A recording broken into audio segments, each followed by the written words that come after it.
I'm Andee Joyce, and I am from Portland, Oregon. I had a very late diagnosis.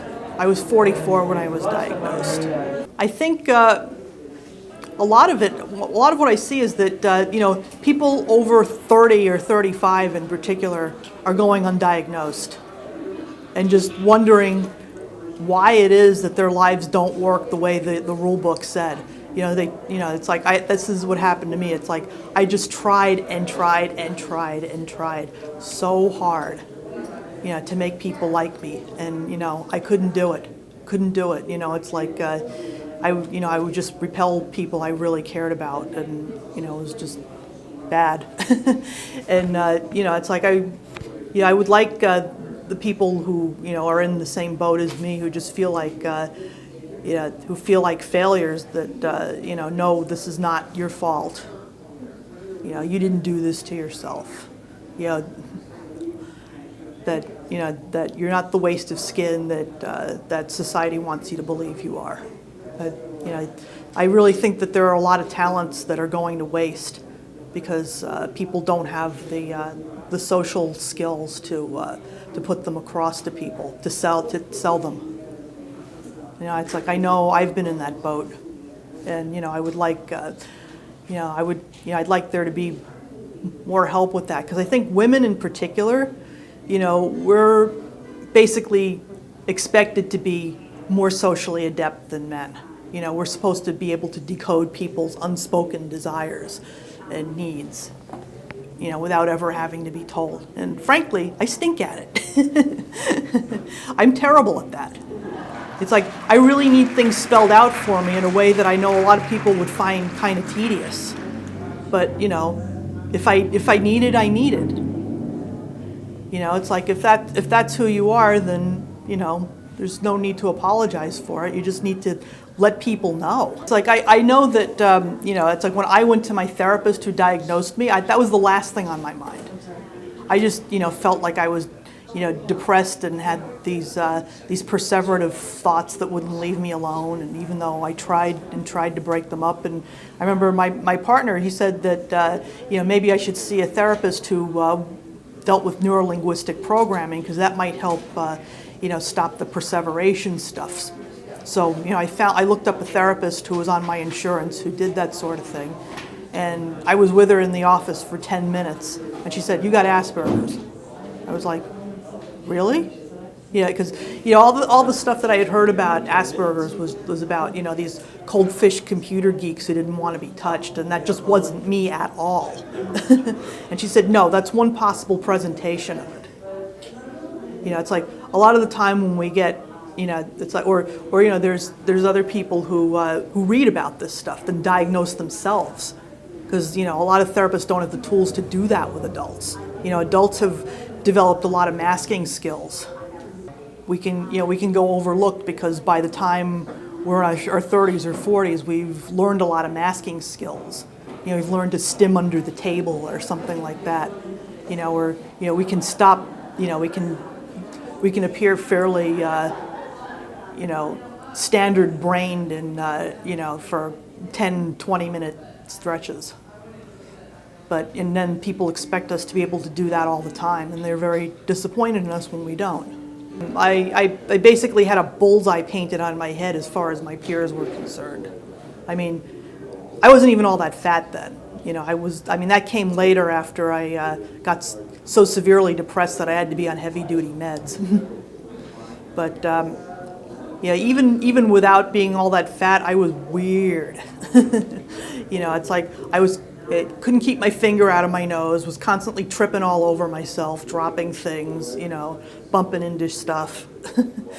It's like, yeah.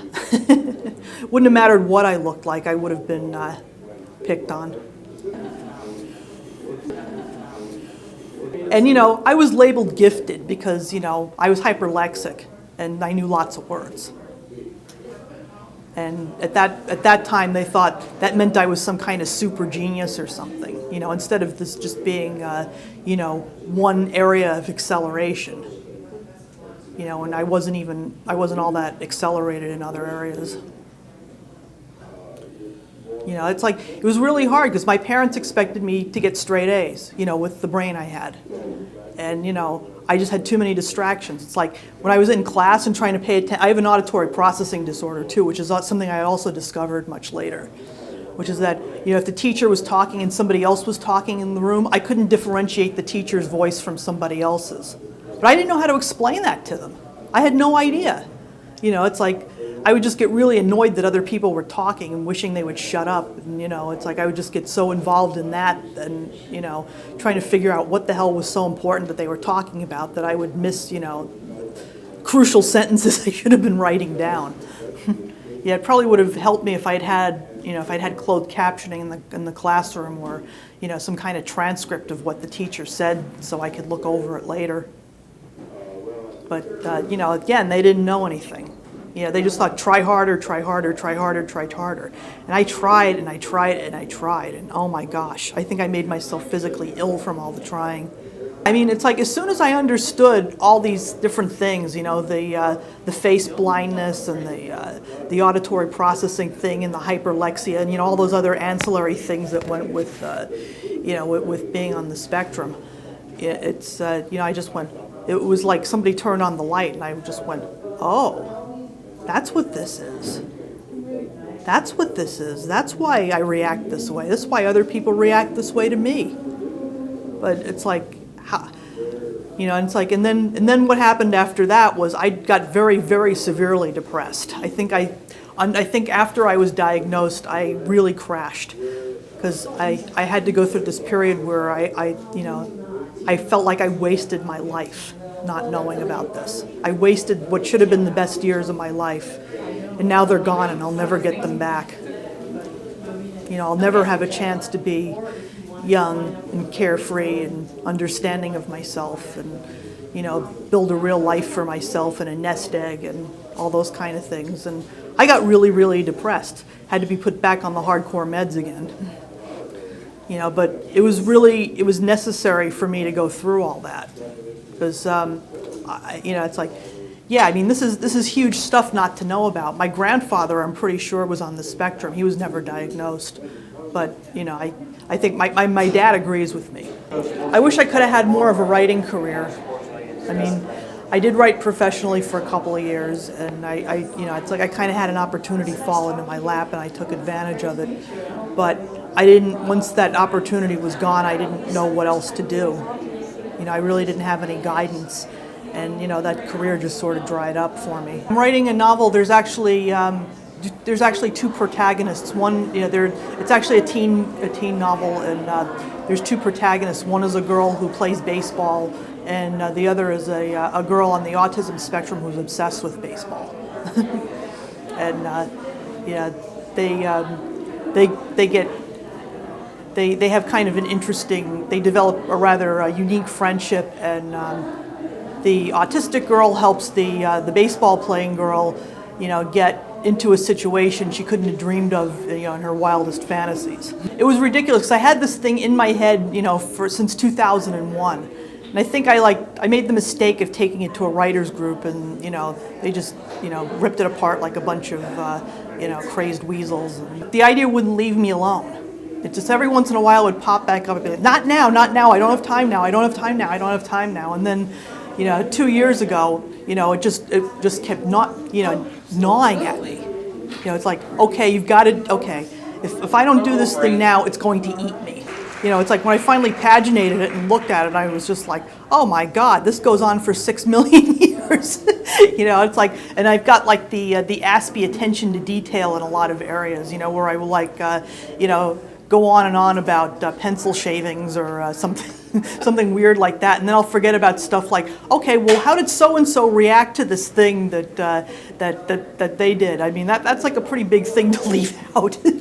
I would just like my financial situation to not be quite so hairy.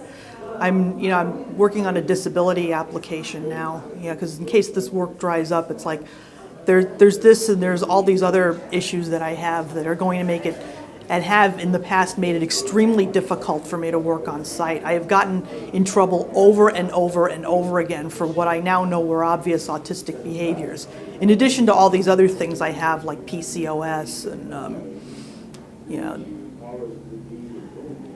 irritable bowels and, you know, all this other stuff, all of which I think was probably exacerbated by the constant stress I experienced my whole life. I mean, I probably would have had them anyway, but I think it was really, really magnified by, you know, just this low-level stress, you know, that I went through just to survive. It was just like off the charts. It was like I couldn't relax for a minute. I can't remember, you know, feeling, you know, just really calm for a second. And you don't know how hard I tried.